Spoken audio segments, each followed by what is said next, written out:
Isn't it crazy how the people that we love the most are the very same people that make us want to commit violent crimes of passion? Violent crimes of passion. Stay with me for a moment because when you think about it, right?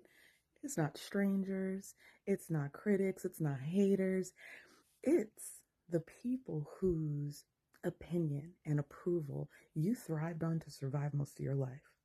Whether it's the person that shares your bed, the person that shares your name, the person that shares your history, they possess a very unique power to make you feel unreasonable about having a need or picking up on a pattern or requesting basic respect. Our whole lives have been a training course on how to absorb these micro mind fucks and swallow their emotional state whole and call it empathy, because making a big deal over something big is so small would make you the problem. And the real micro mind fucks, it's not obvious. It lives within the details, the timing, the behavior shifts, the wording. These little things that look innocent to everybody else, but to you are very fucking intentional. And it's designed to make you doubt your own reality, to make you ask, did that shit really just happen? Am I the problem? Am I the crazy one? Right? It's so small. It's so microscopic. And that's why it works. Because you can't call it out without sounding like a nutty buddy. You can't call it out without looking like the problem. So you take it and you swallow it, and it sits in your gut like an acid rock. You ain't crazy. That rock is absolutely real, and you shouldn't have to carry it. And you're probably not going to want to hear this, and I might get a lot of shit for saying this, but one thing is for certain, and two things are for sure. They know what they are doing. They know. And you need to stop telling yourself that they don't. Your mother knows that that comment about your body is going to sting. Your uncle knows that that joke that he just made at your expense will get a laugh at the cost of you.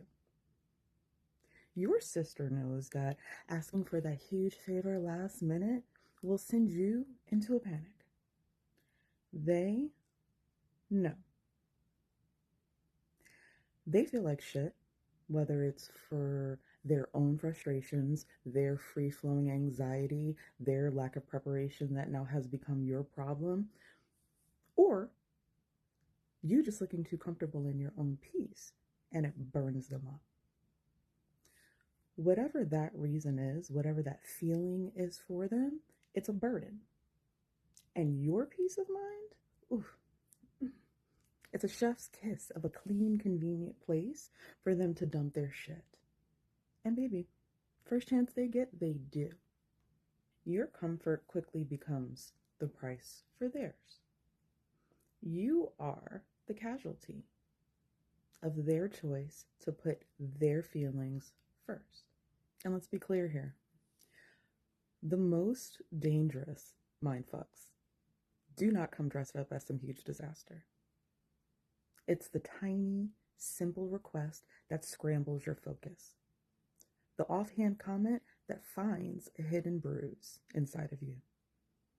That thing that feels like a custom-made hijack of your nervous system. Whether it's their lack of awareness or their exact intent, the result is still the same. You are knocked off your game. You're completely scrambled.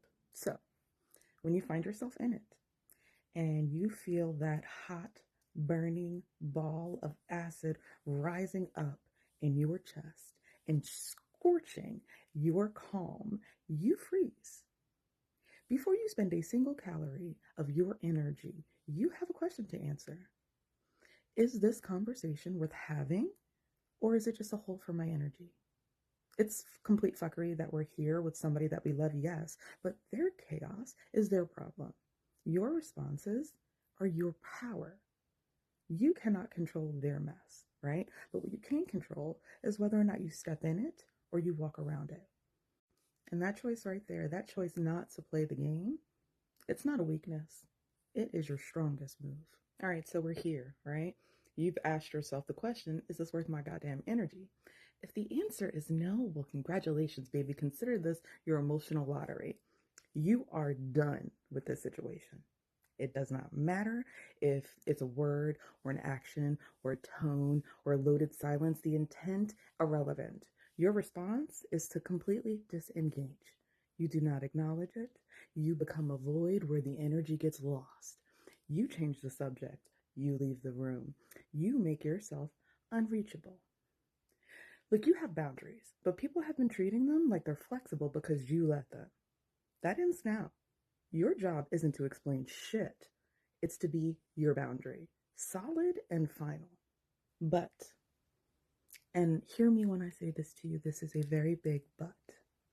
If the answer is yes, in any way, you are going to proceed differently. Because this is now not about winning any kind of debate, right? It's about changing a pattern that you helped build.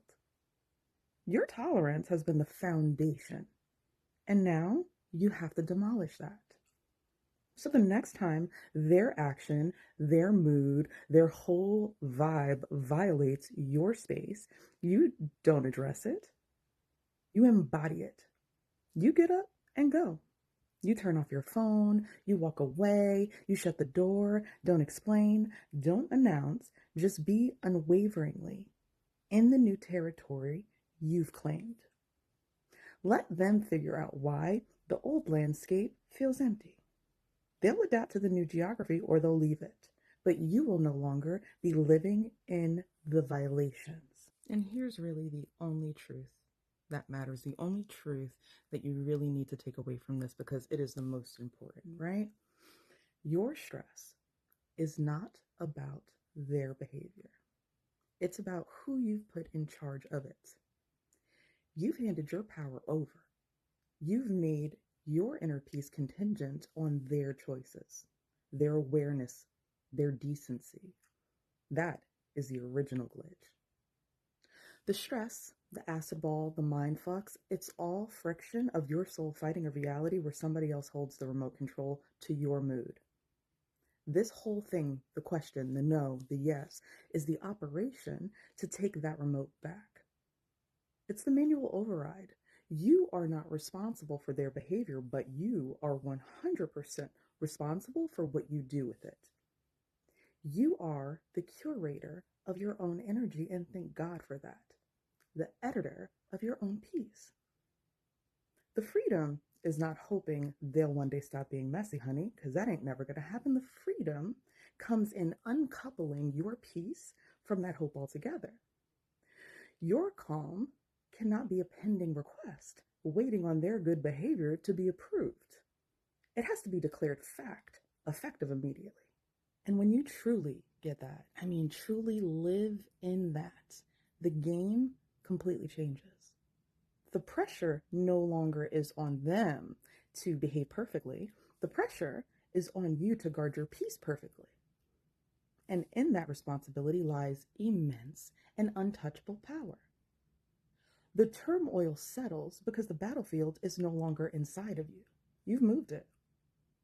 You've made your peace a fortress, not a negotiation. And that's the freedom. Not that people will one day stop being messy. It's that their mess stops being your central crisis. You receive the signal, you run your protocol, no, yes, and then you move on, intact. Your energy is yours, finally. So that's it. That is the whole playbook, not a theory, your new manual for taking your piece off of the bargaining table. The mindfuck doesn't get to run the show anymore. And hallelujah for that. All right, so when does your work start? Your work starts right now, baby. Not tomorrow, right now. Not the next time it happens, right now. I want you to do one thing. Say this sentence out loud, right now.